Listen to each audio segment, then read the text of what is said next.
New York, Madison Square Garden. It doesn't get much better than that. I don't care who you are, what program, college or pro team or whatever. Everybody wants to play in New York and do their best. And for those 2 nights playing the semifinals and the finals, I think that was the finest basketball I've played while I'm wearing a UCLA uniform. And you are in Australia right now. You're talking NBA basketball. You're talking great teams. You're talking great individual players. Takes it off, and there's number 23, and of course Johnny goes nuts. So I'm getting goosebumps thinking about it now. I just tried to go out there and play my game. I have no idea what you're talking about, Adam. I don't like anybody. I'm not a people person. Strand, you made the pass, yes. Christian, can you catch the ball? Yes. All the stars were aligned and all the muscles fired at the right time, and I was able to get off the ground and throw one down. I was saving that as a surprise for you. And now, introducing your host for In All Airness, Adam Ryan. Welcome to episode 68. Thanks for joining me. Today, I'm excited to welcome Nigel Miguel to the show. He's one of a very select, famous high school All-American class, 1981. Names including Michael Jordan, Patrick Ewing, Chris Mullin, and former podcast guest, episode 1, Bill Wennington. Similar to my previous guest, Mitchell Butler, episode 67, Nigel played 4 seasons at UCLA, winning the NIT Championship as a senior. We talk about his time with the Bruins, playing alongside Mark Eaton, episode 49, and Reggie Miller. We cover the 1985 NBA draft, his great season of CBA success, attempts to return to the NBA, and ultimately his transition into the world of movies, including his integral role with the iconic Space Jam. Thank you, Nigel. It was a pleasure to chat with you. Stay up to date with my podcast and subscribe to my monthly email newsletter. You'll receive exclusive details on upcoming podcast episodes, future high-profile guests to appear on the show, and more. Simply visit inallairness.com/news. Show notes for this episode, including links to numerous topics covered, are at inallairness.com/68. Now, onto the show. My guest today has a resume like few others. As a child, he moved from Central America to California, became an outstanding high school basketballer, graduated from UCLA, and was selected in the 1985 NBA draft. Injury derailed his playing career before he transitioned into television, film, and entertainment. He's appeared in some iconic movies, including White Man Can't Jump, Blue Chips, and Space Jam, just to name a few. Nigel Miguel, thanks for joining me. Adam, thanks for having me on, and hello, Australia. Thank you very much for making yourself available to chat today. I'm looking forward to talking with you. Hey, man, it's my pleasure. Now, you've got a really interesting backstory, Nigel. You were born in British Honduras, I hope I'm pronouncing that correctly, which is now known as Belize. Do you have many memories of your time there as a child before you moved to California? Well, I left there at the age of 5, and my fondest memories of my family home, our family home on Albert Street, which is the main boulevard in Belize City. I remember, growing up there, playing there, and then my mother, father, grandmother, and a cousin moved to Los Angeles. That was the first time I was on a plane, and back then in the 60s, traveling to the U.S. or just getting on a plane was a huge deal for someone from Belize. I can't even imagine, to be honest. So after you moved to California, how did you develop your love for sports? Well, it's kind of funny. When I first came here, I still had my Belizean accent. So being a new kid on the block and not really wanting to speak much in class or in school because the kids there said I talk funny. Basketball, even at that young age, was something that I was pretty good at, and I was always one of the taller guys in class, so that's how I made friends early on. Did you have any players from any particular league that you looked up to as far as idols when you were growing up as a basketballer? Well, not when I first moved there from Belize. I mean, the person that I looked up to was my father. He, in his own right, was a great athlete, not basketball player, but he was a boxer, he was a cyclist, and he played, soccer or football as it's known throughout the world. But my early interaction as far as sports and everything came from just my relationship and my connection to my dad. As I got older, as I got, a little better into the game, I had an older cousin by the name of Carlton that actually taught me how to play. From there, when I got to high school, I had a pretty good relationship with Magic Johnson. When he came over as a rookie with the Lakers, I was thinking about going to Michigan State. So the coach at the time, Judd Heathcote, made a connection with Magic and myself. And I was also a big fan of George Gerving as well, and obviously Dr. J. There's some great names there for sure. Those connections that you're talking about, this was happening during your high school career at Notre Dame in California? Yes. Fantastic. So obviously you were a standout early on, and not surprisingly, when I had a look at some of the statistics from particularly your senior season, where you led your team to a 19-5 record and won the Delray League Championship, and also you were named a 1981 High School All-American as well in a class that included Michael Jordan, Patrick Ewing and Chris Mullin. So some incredible achievements already from a high schooler. How do you reflect back on that high school career, Nigel? Oh, well, my high school career was obviously, I would say, where I flourished, and I was a star at that point. The relationships that I'd made during my high school career and just AAU tournaments and other competition are relationships that have helped me through, the years and even up to now. And I was fortunate enough, like you said, to be picked as a McDonald All-American. And those three names that you called out, all those guys end up being in the Hall of Fame. So it was quite a class to be a part of. It allowed me to get a free education, and I had my choice of pretty much any school I wanted to go to in the country. And I chose UCLA, one, because the tradition, two, that was my father's alma mater, and three, it allowed me to stay close to home so my parents could watch me play. All great reasons, of course. Just before we get into your college career, I've always wondered what responsibilities an All-American had. What sort of things were asked of you at that time? Did you have to travel around or do any promotional appearances or some media? How did that sort of work? Well, back then, it's not like it is today, where you have all the media outlets clamoring for these guys at an early age. But we did a fair amount of traveling. We were connected to Ronald McDonald House, which is a charitable organization. They just happen to sell a lot of hamburgers, but the Ronald McDonald House is a charitable organization for kids and families that have come on hard time or that are ill and they need a place to stay. So that year, I was a part of us visiting and interacting with the kids from those houses, from the McDonald's house. Yeah, the media was calm compared to, what the guys do today. But we had, photo shoots, interviews, magazine opportunities, and then, local news and TV opportunities as well. If I've got my timeline correct, I've learned that you played a huge role in the USA's gold medal victory at the 1981 Albert Schweitzer tournament, which is also otherwise known as the Mini Basketball World Cup, that took place in Germany. Do you mind just elaborating a little bit about that? I read about some fantastic games where you absolutely lit up the scoring column and were a big part of that USA gold medal team.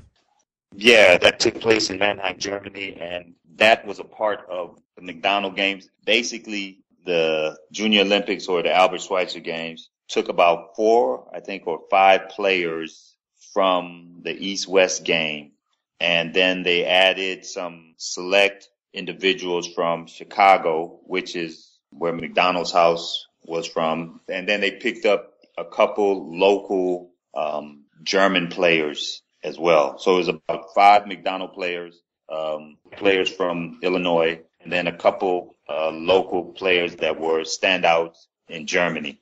And we represented our country and ended up, we won the gold, but that was the first place I actually saw a Russian kid by the name of Sabonis. Oh, of course. Arvydas. Yeah, and when I saw him, he looked more like Tony Kukoc. When he came to the NBA, he was a little older, put on a little more weight. But that guy, we played against him, he was like a gazelle. Obviously, he still had his shooting and passing skills when he came to the NBA, but he was a much bigger man.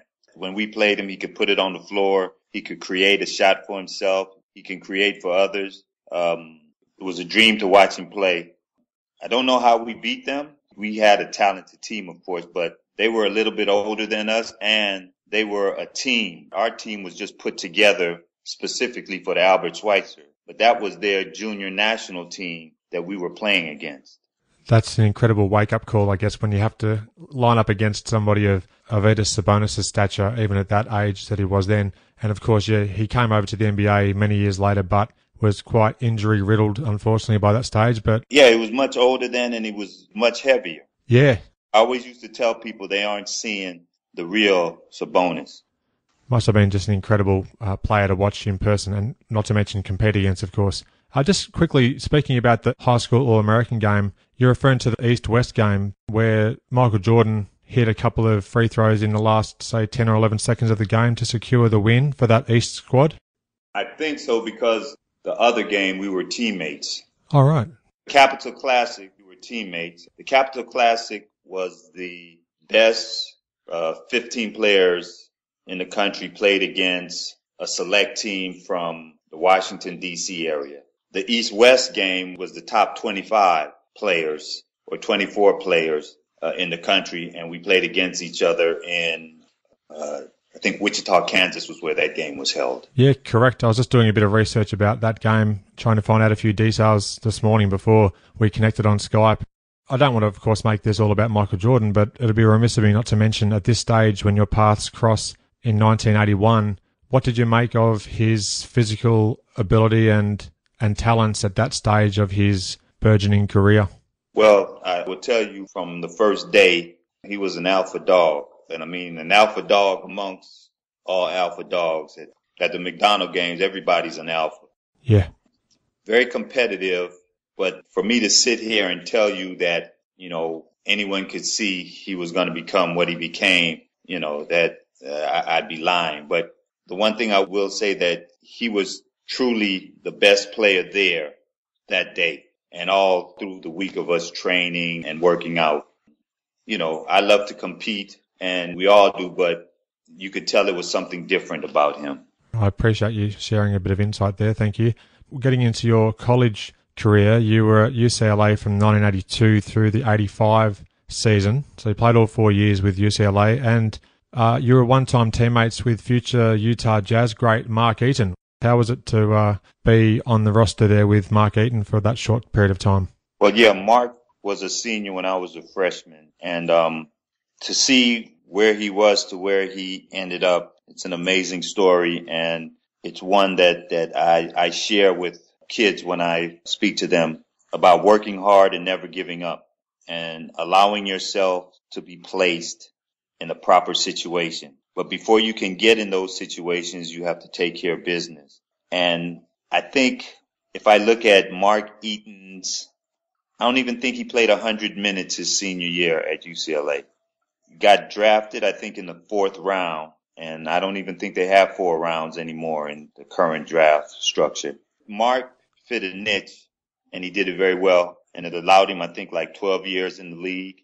He was a defensive most valuable, I think, 1 year. He always made the all-defensive team. Playing in the NBA has provided him a springboard to do all the wonderful things he's doing now. And on the other side, I would say that he's one of the finest people that you'd ever want to come across as well. Well, that's fantastic to hear. And Mark is a former guest of the podcast. He's a friend of the show who was on episode 49, and his tale from where he first began his basketball career to how he finished as an NBA veteran is quite remarkable in itself. So you speak very highly of him, and I echo those sentiments about him being a great guy. He was very friendly and accommodating to chat to. Now, moving on to your contributions to UCLA, during the 83 season, you advanced to the NCAA tournament for the first time. How was that experience of playing in the tournament? It was a wonderful experience, but it was disappointing because, that year we were highly ranked. At one point in the season, we were number 1 in the country. And some might say we peaked too early or whatever, but I think we ended up winning the Pac-10 at that time. I think we actually won, and we had a bye in the first round. And so our second round opponent was Utah. and they brought it to us. So while everyone was happy and I was happy to be a part of the tournament, my tournament experience ended too quickly. And, it being March Madness now, everyone's watching and I still get excited about it. But my personal tournament for the NCAAs, that is, was short-lived. Do you have a pick for this current 2016 NCAA tournament? Well, I'm disappointed that my Bruins fell apart and didn't make the tournament, but I like Kansas. I like Wichita State. As far as having a pick, no, I don't have one. No, I don't follow the college game too closely, so I'm only an outsider looking in that regard. Now, speaking of the Bruins, I'd love to mention one of the all-time greats, Reggie Miller. You played 2 seasons, I believe, alongside Reggie at UCLA. Yes, I did. Can you discuss perhaps his arrival to the Bruins and how you saw his game develop and how you guys worked together on the court whilst you were teammates? Well, like Michael, Reggie is very, very competitive, competes about with everything. When he came to UCLA, Reggie was about 6'6", 6'7", but he probably weighed 160 pounds, to be honest with you. But what I knew and what I saw from Reggie is that he was, like I said, a fierce competitor, and he was a lot stronger than his frame presented itself to be. He always had an incredible shooting touch. He always had that desire to become better. While I think naturally he was a great shooter, he worked at it. He worked at the nuances of the game, and he just loved playing ball. So my senior year, which was his sophomore year, he actually led us in scoring. I was a second in scoring. Reggie was, at the time, he was one of 3 sophomores to ever lead UCLA in scoring. At that time, I knew he was going to be a special player. Yeah, had an incredible will to win as well when he got to the NBA, and a similar sort of frame and build, as you mentioned, that he didn't seem to be overly strong, but certainly was very formidable on the court. Now, prior to your senior season with the Bruins, former college and NBA great Walt Hazzard was named your coach. Yes. He played under John Wooden on what was UCLA's first NCAA Championship team. What were your thoughts on his appointment as head coach as you entered your senior season? Well, when Coach Hazzard got the job, he brought us into the office, and it was right after the press conference. He looked at the 3 seniors to be at that time, because Stewart actually left early and entered the draft, Stuart Gray. Mm-hmm. The 3 of us that were there was Gary Melanson, Brad Wright, and myself. And he looked at us and he says, you guys came into UCLA, very talented and heralded high school players, but you haven't reached, the level of success that I'm sure you wanted, and you haven't done anything to say that you have contributed to the history of UCLA and this legacy. And he told us, he said, don't leave here without doing that. And so that was the challenge that he made to us. And I have to say, we took it to heart. There was a lot of breaking down and rebuilding for us, like I said, the seniors, because up until that point, we all had somewhat of difficult careers. So, it started off rough, the season, and all he would always tell us is that you guys just put in the work and trust in what I'm telling you, and I'll make you winners. I don't remember exactly how we started off the year, but it was dismal. I think it was 4-8 or something. But it was a very tough schedule, and there were some close games that we could have won or we should have won. But learning to win is a process, and that's what we were doing. So the beginning part of the season and all the preseason and the non-conference schedule and all the practices and everything, Coach Hazzard and the coaching staff used to beat us up, just really kill us. But it was making us tougher. And in the end, that's how we prevailed and won the NIT Championship. We'll get to that in just a moment, that postseason NIT Championship. You had an outstanding senior year yourself. From what I've read, you started every game. Yeah. You were also named the Pac-10, and now it's the Pac-12, of course, but the Pac-10 Defensive Player of the Year. And with Reggie Miller, you shared the honour of the Coach John Wooden Award as well as a team's MVP. So that leads us then to March 29th of 1985 at the world's most famous arena, Madison Square Garden. and your Bruins held off the Indiana Hoosiers by 3 points, and you became the NIT champions. And you also tied Reggie Miller with a game high of 18 points. Can you just talk about playing on the biggest stage, Madison Square Garden, being in the NIT Championship game, and what that meant to you all these years on? Well, New York, Madison Square Garden, it doesn't get much better than that. I don't care who you are, what program, college or pro team or whatever. Everybody wants to play in New York and do their best. And for those 2 nights playing the semifinals and the finals, I think that was the finest basketball I've played while I'm wearing a UCLA uniform. It all seemed to come together, and all the hard work and preparation that we did over the summer, doing practice, preseason, and non-conference and conference, all those things, those hardships that we went through, it all clicked for us. And we beat a pretty good Louisville team who actually ended up winning the NCAAs the next year. Yes. And we beat a very solid Indiana team who ended up winning the NCAAs the following year. So Denny Crum's 85 Final Four NIT team won the NCAA Championship in 86. Bobby Knight's NIT final team that we beat ended up winning the NCAAs in 1987. I take all that into consideration to say that us winning in the Big Apple, like I said, it was the finest hour for me as a UCLA ball player. And I think the university respected that banner, even though it wasn't like the other 10 that they had at the time. It was still a championship, and it had its place in Pauley for about 10 years until the 1995 team came and won. And then they moved it out in exchange for that 11th banner that's there now. Did they really? Did they actually replace the banner with the NCAA tournament banner? Yes, they did. And wow.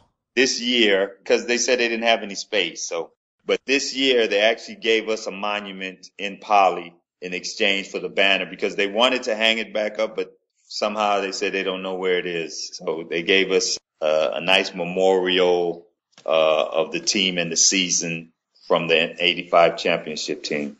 In researching for our chat today, I'm sure I read somewhere that you referred to the 85 NIT win as the forgotten championship for UCLA. Oh, yeah, because after those 10, like when 95 came, beating Arkansas, took the banner out of Pauley.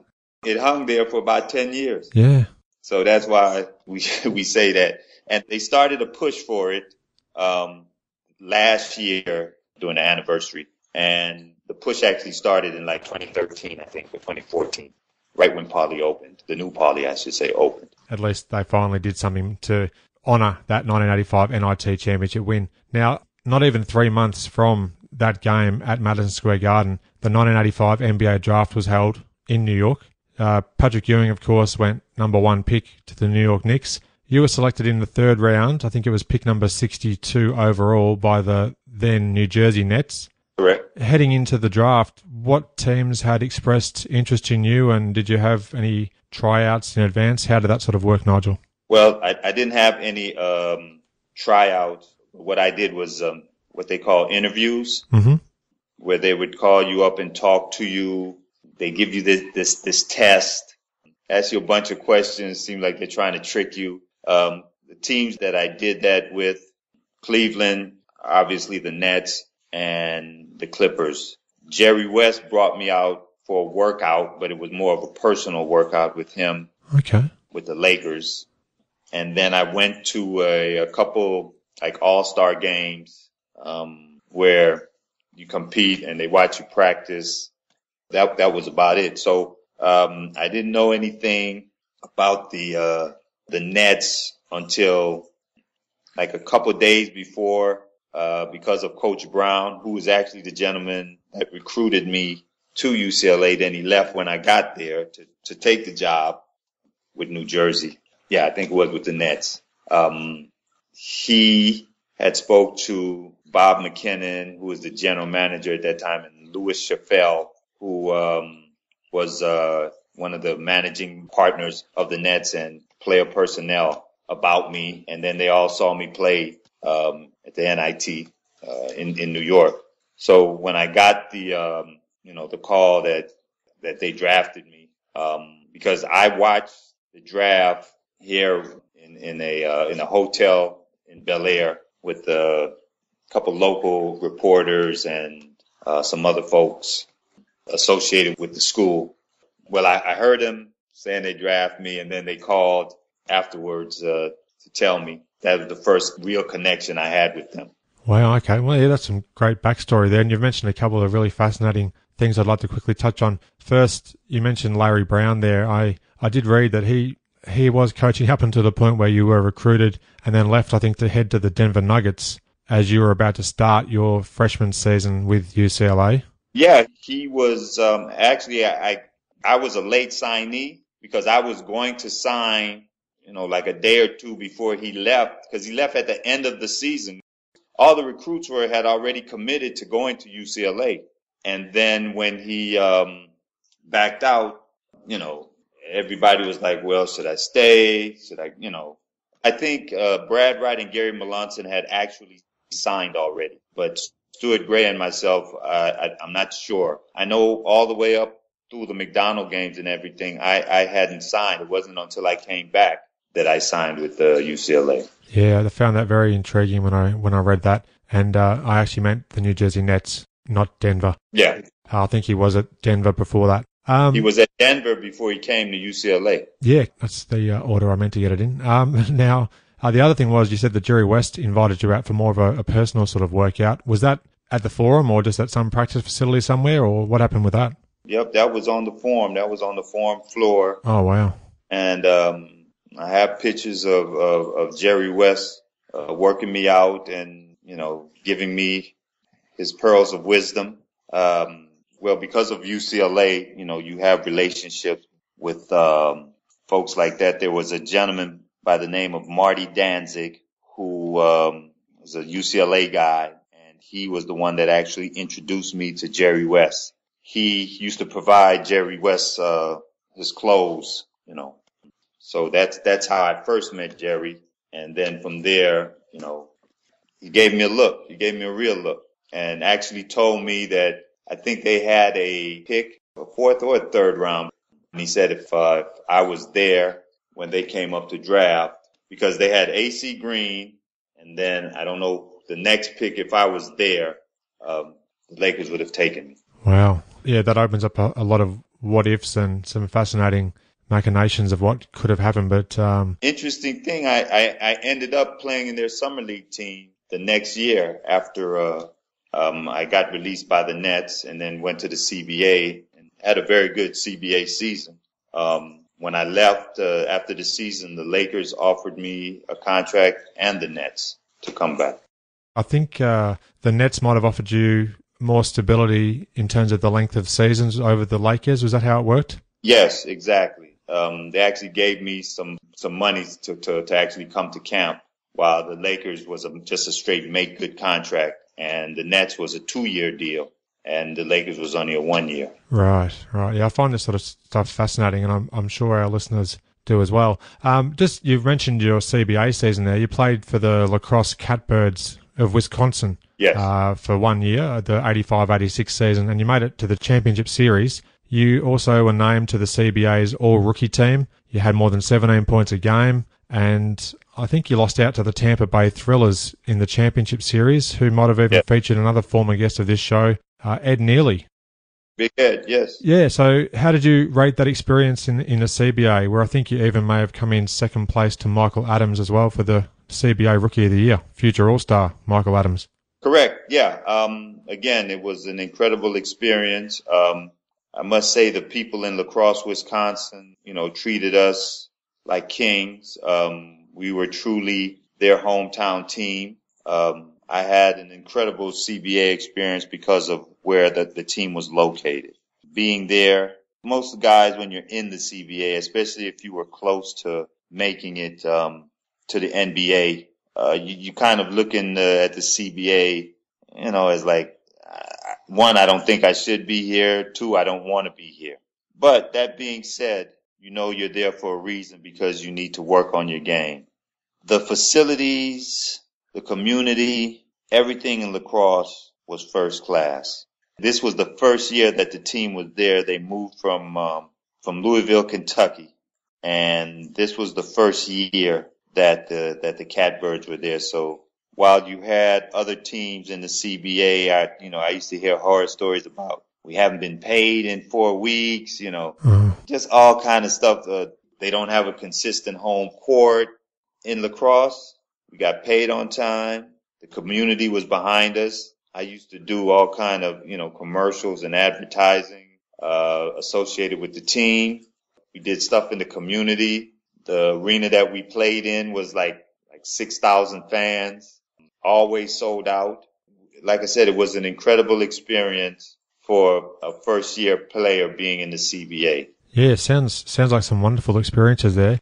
Yes. Always so close to just knocking on the door of the NBA as well, because the 10-day contract, I guess the lure of that 10-day contract was always there for players that stepped it up. That's all you plan for. But my coach, Ron Ecker, he was like, I don't like recommending people for 10 days because you go up there and most likely you won't stick. He says, I'd much rather have you through the whole year, and then during the summer, I can recommend you when they come and ask. I almost got brought up that first year back to the Nets when Michael Ray Richardson got suspended for substance abuse or drug use, and they ended up going with Ray Williams. So it was kind of like an interesting period. I remember it vividly because Coach Ecker was sort of saying, don't focus in on that. Just play, and if it happens, it happens. And he was right. And, they ended up going with Ray Williams because he actually fit the mold that they needed and not me. Right. Well, yeah, I appreciate you opening up about this. It's great to hear some of the behind-the-scenes things of what actually goes on in a player's career as they try and make it to the highest level. Now, I mentioned in the intro how you were derailed by injury before moving on to another transition in your life, but yep. You went back to New Jersey and you were at their camp heading into the 86-87 season, would it be? Yes. Yeah, and then from what I've read, you've done very well leading up to a couple of weeks prior to when the season proper was going to start, and that's when the injury curse hit. Yeah, it was my heel and my Achilles, and I was making a move during a game, and my foot just kind of tweaked. And I didn't think anything of it other than, I thought maybe I sprained my ankle or whatever. Right. But there was just a weird numbness that came over the back of my foot. And then I looked down at it and no, my foot is on the ground, but I don't feel anything. Wow. It ended up being my heel bone fractured, and there were multiple fractures in it, and it did damage to my Achilles. It's weird. The feeling is kind of hard to explain. When you can play hurt, but when you get injured, that's a different thing. Then realizing you're injured at that time where, you're trying to make a team, there's a good chance of you to make the team, and, you're realizing your goal and just all the stuff that goes through your head, man. And then you learn about the realities of this being a business and how cold it can be. I must say that the player representative on our team at that time was a gentleman by the name of Buck Williams. All right, yeah, Buck, yeah. And Buck, pulled me aside and schooled me on some things. Because like I said, I was playing very well this time around in camp. I played well my first net camp. Was the last cut, actually. And when Coach Wall brought me in, he had told me in the beginning of camp that, it was going to be tough for me, but they were trying to make some moves because Michael Ray Richardson, Otis Birdsong, Darwin Cook, and Kelvin Ramsey, all those guys had guaranteed contracts. And those were the 4 guards. Mm. And I was the 5th guard that was in camp, but he told me that they were trying to move Darwin or Kelvin. And if they could do that, I would have slid in. So I had a legitimate shot of making the team. I played well enough to make the team my first year, but they couldn't move the contracts. And on my out-of-the-door speech, he was very genuine in what he was telling me and what I needed to do to make an NBA roster. And he felt very strongly that I would get a shot to come back and to be in that position to actually get a shot this year because those guys weren't on the team Darwin Cook had been traded, I think, to the Wizards at that point, or the Bullets back then. There were still the Bullets. Mm-hmm. And I'm not sure about Kelvin, but I know there was a spot open when I came back. You were awfully close to getting into that position. Yeah, and actually that year, they had, Michael Ray had been suspended. They drafted Pearl Washington. Oh, yeah, from Syracuse, yep. Yeah. So that second year when I was in camp, that was Pearl's camp, rookie year.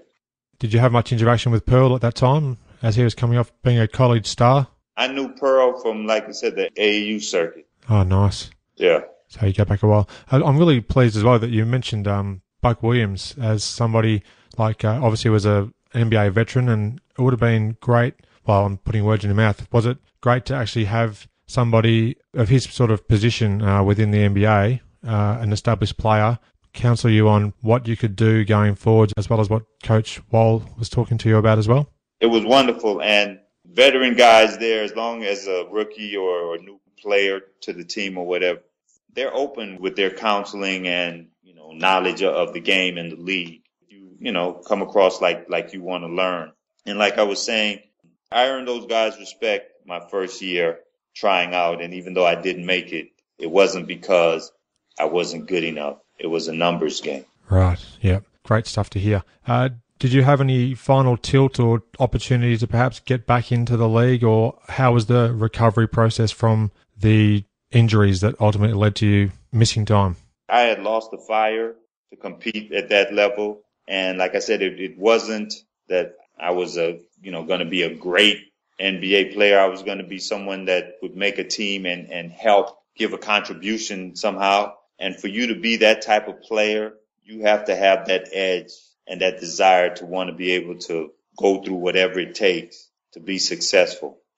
The business aspect of the NBA kind of left a bad taste in my mouth. And honestly, I just lost the desire just how I was coming back. I wasn't the same. I didn't have that quickness or that, what they call that, the fast twitch muscles to do what I needed to do. I made a conscious decision while I still had a name in the community to sort of seek out, other things. And that's what people were offering me opportunities off the court, and I decided to jump on it. Yeah, definitely. And you certainly took advantage of those opportunities and never looked back, from what I've since learnt after researching about your career. I'm curious as to how your love for the entertainment industry began. Like, how far back did it go? Well, the interesting thing, the high school that I went to, Notre Dame, it's known in the Los Angeles or in the Valley area for entertainers. That's where the entertainers send their kids to go to school. So I went to school in high school with a lot of kids of the industry, let's just say. And then they used to come and watch me play when I was in high school. The Jackson families, Jackie would come and watch me, and some of the other brothers, never Michael, but some of them, they would come to the games. I don't know if you remember, there was a show called The $6 Million Man with Lee Majors. Yeah, I remember that. Yeah. Yep. Yeah. Lee Majors was a huge fan of mine at UCLA and in high school. And I used to give him tickets to come to our games at UCLA. They'd give me access to, at the time, it was Fox Studios. So I could walk on and watch them work and everything. Oh, wow. When I stopped playing professionally, I had an attorney that helped me with a couple lawsuits that I was going through, workman's comp stuff that I was going through after getting injured and all that. I had to file a bunch of stuff, and this guy out of Century City by the name of Jason Madison says, "Hey, I'm going to get you an agent and do all this stuff and come hang out with me, and let's take advantage of your name, So I started hanging out with this guy, Jason, and he used to take me to this club that Jack Nicholson owned called Helena's. And Helena's was named after his girlfriend at the time. Everybody in that little Hollywood clique that, sort of followed Jack Nicholson was there. So I would see Sean Penn, Robert Duvall, Madonna, Maria Conchita Alonso, all these actors and entertainers and stuff at this club. And they were casting for a movie at the time called Colors. So I get introduced through my attorney, and, everybody's cordial and very friendly. Mm-hmm. And the director, what's his name? Dennis Hopper. Dennis Hopper, correct, is at the club one night, and he recognizes me from UCLA, and we start talking, and in about 30, 45 minutes, he offers me a part in a movie. Wow. Yeah, that's basically how it happened. And he says, come to the office, on Monday, and I want to have you just read for a part, but, you have a part. Amazing. Yeah, I go down there and audition and, sort of basically talk basketball for about 20, 25 minutes. And then next thing you know, I'm at a table read with all these wonderful actors, and I'm watching the process. I worked on Colors, for about 3 weeks, but even the days that I wasn't working, I'd get invited up to the set to watch the other actors work and just actually be a part of this new thing. And Dennis started to show me and tell me about the nuances of the set, introducing me to folks and telling me what they do. Yeah. And one thing led to another, and I fell in love with it. That's incredible. And also, Dennis Hopper would go on to play the role of, I'm just losing his name, is it Shooter from Hoosiers? Yeah. He's a huge sports nut, but he's a fanatic about basketball. He loves all sports. Mm-hmm. He was a fanatic about basketball. Yeah, that's incredible. So obviously you were really a keen observer, and you took in and absorbed as much as you could about the entertainment industry and the film and movie business in general. Had you even been in any commercials prior to this? I know you talked about a bit of promotional stuff for the CBA side of things, but had you done some commercials at this stage? Yeah, actually, before I actually got the Colors role, the first thing I actually got was a bunch of, like Burger King or Nike, Reebok commercials, 7-Up, those type of things. Not really acting, just playing a ball player. At age 23, 24, that's what I did. So, which was cool because you're actually getting paid to do what you love. And the thing about commercials, there's these residuals. So again, I didn't know anything about the industry, but you do it, then you get your session fee, but then it actually starts running, and that's not a big enough thrill. A couple of weeks after you see it run, a check comes in the mail. And it's like, wow. I was like, wow, I kind of like this. Yeah, I can understand. Yeah. Fantastic. I mentioned in the introduction, how you're in some iconic basketball movies, and also I saw through your IMDb page as well that you played a role as well in one of the TV shows that I remember watching back in the early 90s, Hanging with Mr. Cooper with Mark Curry. Was that one of the first TV shows that you got to work on as well, or had you done some TV work aside from the commercials? That might have been like the first big role I had, but I had done some smaller TV stuff. But like Mark Curry is a huge basketball fan. Yeah. And there probably were, other actors that were better suited. But when I came into audition for the producers and he saw my name, and he told him, he said, well, look, now that's the job. I don't care what else you do or who else you hire. I got better at the actual acting part as opposed to just looking like, a ball player that was acting. But a lot of stuff, especially in this industry, it's who you know to get the opportunity. But once you get the opportunity, you have to show that you have skills. One of my favorite movies, and I'm sure many other people as well, is White Men Can't Jump, which was released, I think, in 1992. And you played the role of Dwight the Flight McGee. Wesley Snipes and Woody Harrelson are the two main actors in the movie. What was involved for you to secure that role in such a great film? Well, through basketball connections and getting to Ron Shelton, there was all this hype about this project that he was doing called White Men Can't Jump. And all these actors used to hang out at this place, the Hollywood YMCA. And basically those scenes that you see in the movie used to play out in the gym at the Y. Mm-hmm. And during that time, you could run in on any given day at the Y, Denzel Washington, Arsenio Hall, Tom Sizemore, who else? Dwayne Martin, sort of like a who's who of up-and-coming actors in Hollywood. And even Woody, Woody Harrelson was there. So I actually got brought in for that part from the YMCA. And Ron, how he actually cast the film, because he's a sports aficionado. Now, we all know him for like his baseball movies, but he is a basketball nut, and he wanted authenticity in the scenes. He wanted real hoopers, and he said that he could get the performance out of everybody, but they had to be able to play.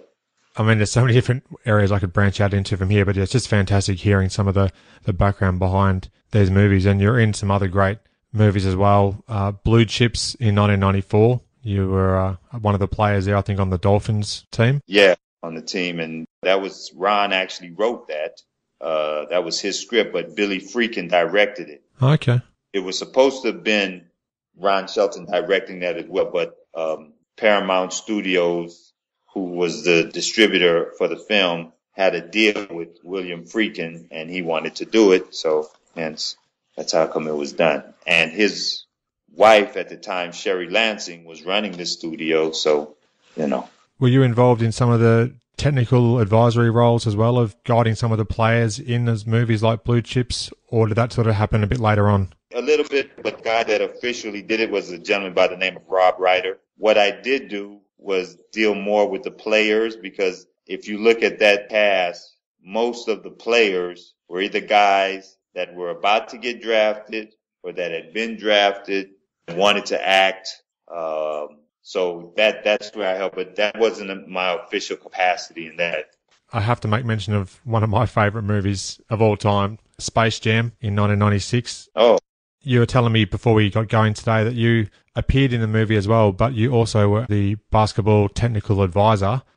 Feel free just to go anywhere you want with this. The famous Jordan Dome games during the production of the movie, or anything else that comes to mind. Just what was that experience like overall? To this day, that's the biggest production that I've worked on. Right. It was the gem of Warner Brothers for about 2 to 3 years. The revenues that came from Space Jam, the movie and Space Jam advertising or memorabilia, products that were sold through Space Jam, I think when it's all said and done, they said it made about $3 billion.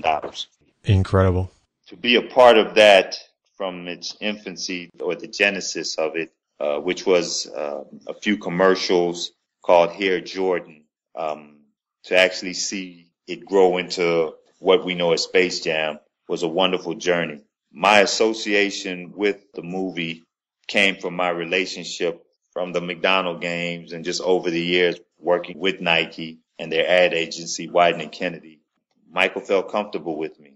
And, that's basically how I got onto the set.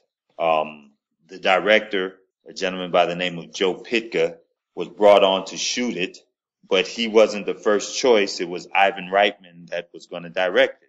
But part of the stipulation for them getting Michael to do it was the fact that Joe Pitka was going to direct it just like he directed the commercials.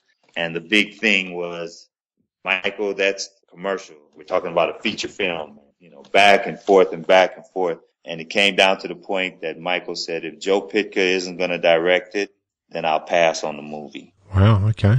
That's how Joe ended up directing. And because of my relationship with Joe and Michael, that's how I got brought on to be basketball technical advisor. I did most of the basketball, or all of the basketball casting. And then when you talk about the Jordan Dome, Michael gave me, carte blanche to, one, invite all the players, to make sure that their passes to come on to the lot was taken care of, and any VIPs that wanted to come in to see them work out and all that, just clear it with me, and then they have access. Wow. So for about 3 months walking around Warner Brothers, I was a pretty important guy, because I had I can imagine. Granted access to MJ. Yeah. That's phenomenal. I'm not even sure where to go to from here. I know some of the more well-known basketball names that obviously were involved as part of the Jordan Dome, and there's some very brief footage that exists on YouTube, only a couple of minutes here and there of a grainy shirts versus skins game. But how about some of the VIPs that actually just turned up to watch some of this stuff? Well, Queen Latifah, LL Cool J, Clint Eastwood. Incredible. Were there anybody officially filming some of these practice sessions or games that actually happened in the Jordan Dome? Because hardly any footage exists. Well, that was the thing. You weren't supposed to be, you know. It holds the mystique to this day, really. It was almost... Yeah. You would find stills, and I'm sure that there are. Matter of fact, I know that they are because I've seen some of them. You would find stills, but you got to remember things weren't readily available like they are now. But yeah, there's not much footage there at all.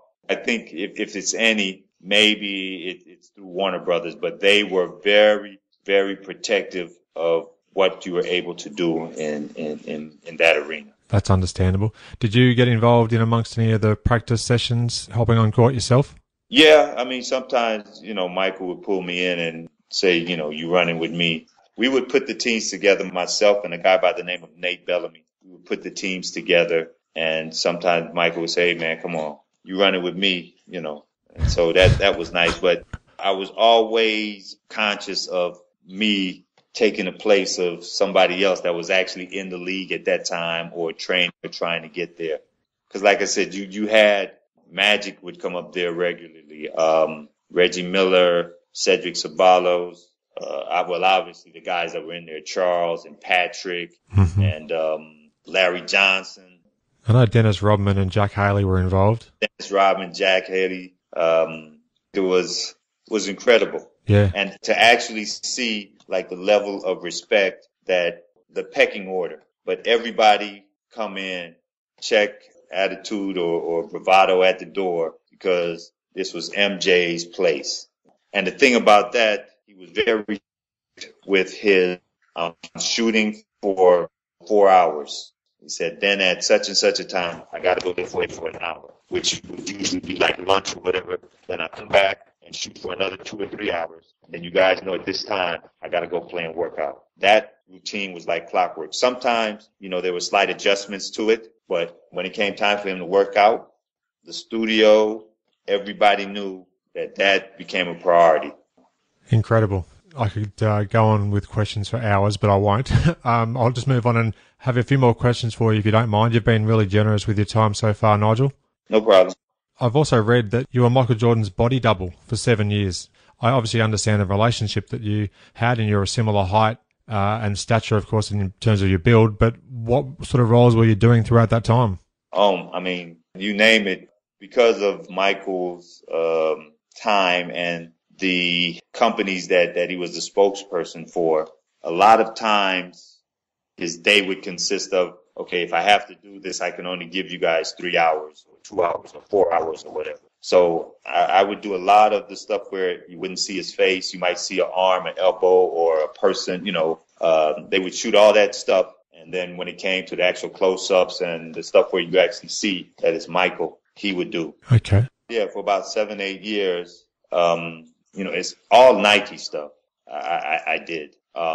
He had Hanes, he had MCI, he had AMF Bowling, and the commercials with somebody of his stature, you know, they could be on the road and, you know, you're in, you know, Milwaukee or Miami or whatever, and they actually take the production there to where he's going to be, set up. I do all the stuff that can be done without him. Right. And he comes in. So 2 sets of clothes, you know, 2 sets of shoes, everything that he had for that, they make a set for me. Wow.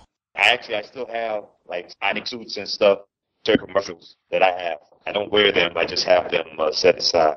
You have a little bit of memorabilia from those days? Oh, I have a lot of memorabilia. A lot. Some very nice personal things that aren't specifically like basketball stuff, but the fact that either we were doing a commercial or we were working on Space Jam or, you know, we're hanging out, that I was able to get this stuff. Yeah, fantastic.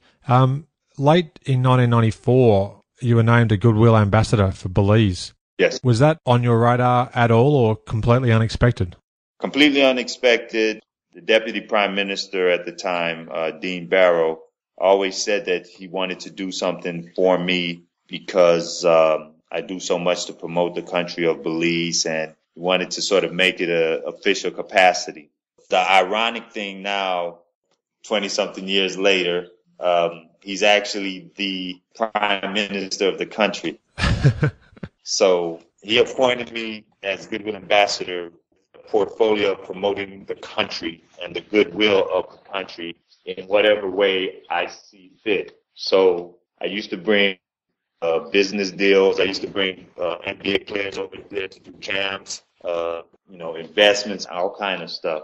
And it all started from him being a fan and just watching my career over the years. And it was the country's way of saying that they appreciate what I do. That's tremendous and a great honour, no doubt. In about 1995, you created a casting and production company, which you still have to this day, correct? Yes. Yeah. So do you mind just talking a little bit about the role of that and how it's enabled you to collaborate with such diverse people and, I'm assuming, travelling to an incredible array of geographical areas as well over the last 20-plus years? Yeah, 2 Jam Casting and Production was sort of, my brainchild. I had the 2 things that I was doing when I first started, a lot of basketball stuff and music stuff. And that's how the name 2 Jam came up because, jam of basketball and all. I like it. Jam of music, yeah, which, sounds kind of corny now, but back then I thought it was, real cool. It works well. Yeah, it did work. That was an entity, like I said, that allowed me to go reach out to first my relationships that I had over the years from hoop players and other sports, and then actually have an entity that gave me some credibility as opposed to, it's Nigel doing it. No, it's 2 Jam. And I've done projects, movies, commercials. I worked in Australia. Okay, wow. The Gold Coast, Brisbane. Oh, nice. Yeah. You even pronounced Brisbane correctly. Most people say Brisbane. Okay, no. Beautiful part of the world. I love it. I've worked in New Zealand. I've worked on the continent of Africa, 4 or 5 different countries. Ethiopia, Kenya, South Africa, Zimbabwe, and Eritrea. You've been all over. Yeah, I've been in Europe, going to China this summer to actually, well, not China, country close to China, let's just say. From casting and basketball. So it's been a wonderful journey. I know more to come. So basketball and acting or production has been very good to me and afforded me a wonderful life full of experiences. And I look forward to what the future holds. You've achieved some incredible things and you've had some great experiences. Fortunate to work with everyone, man, from Magic back in the day, obviously MJ, to Kobe, Chris Paul, LeBron, obviously, KD. And I know I'm probably missing some folks, but it's been a wonderful journey. Fantastic. And how about Charles Barkley?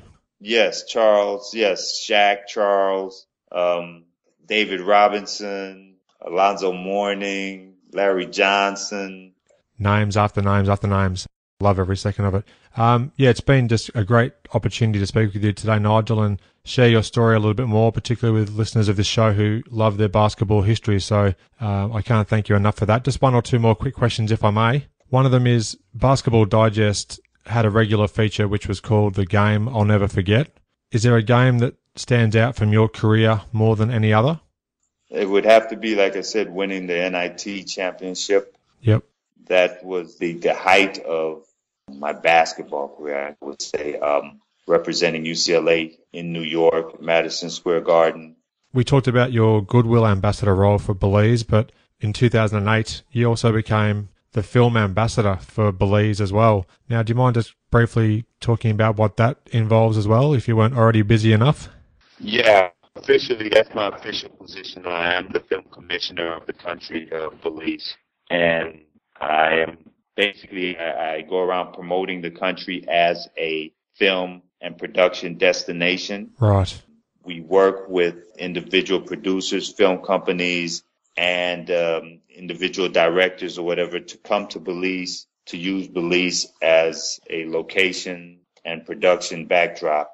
I've held the position for 7 years, and Belize is starting to be recognized as one of the top filming places in that region of Central America and the Caribbean. So I love to show my country off. We love to work with any type of productions that have an interest and want to, film or do events or whatever in Belize. It's a beautiful country with a lot to offer, and that's my passion right now. Excellent. The only other question of note that I do like to ask my guests is, do you have any particular significance for the jersey number that you wore throughout your career? What was the primary number that you chose to wear, and is there any history behind that? Well, 25 was my number. Gail Goodrich was a player that I liked, and he wore 25. He's from UCLA too, isn't he? Yes, he is. That's why I wore it. All right, great. I'm always intrigued if there's a particular reason behind it. Sometimes it's just a random thing, but other times there's some good stories behind it. So thanks for sharing that. Now, I can't thank you enough, Nigel. We've had a few Skype issues, but I'll edit it together as best possible. It's been fantastic to chat to you, and I just thank you so much for taking time out to speak with me today. Oh, it's my pleasure, Adam, and please let me know when you get it all sliced up. I'd love to listen. Definitely will. Thank you. All right, take care, man. Bye-bye. Thanks for listening. I welcome your interaction with the show. Suggest topics or guests you want to hear conversations with. You can leave a voicemail. Simply visit inallairness.com/voice. Click Start Recording, leave a message, and press Stop. You can even listen back before submitting. Press Send, and you're done. Worldwide, the show currently has 57 reviews, 54 on iTunes, and 3 on Stitcher. Thanks for your continued support. If you add a review, I'd love to read it out on a future episode. Your ratings and reviews are one of the best ways to support the podcast. If you enjoy the show, please tell your basketball-loving friends about it. Word-of-mouth recommendations are certainly worth their weight in gold. You can subscribe to my show in various ways. iTunes, visit inallairness.com/review. Add it to your Stitcher playlist, inallairness.com/Stitcher. You can also subscribe on Pocket Casts, Player FM, TuneIn Radio, other podcatchers, and of course, via the Podcasts app on your iOS device of choice. Thanks for listening. I hope you enjoyed the show and share my web address with your friends and colleagues, inallairness.com. Check out the podcast archive for plenty more episodes with high-profile guests. Follow me on Twitter at inallairness. Please add your like to the show's social hub, facebook.com/inallairness. Join me next time for another edition of the show.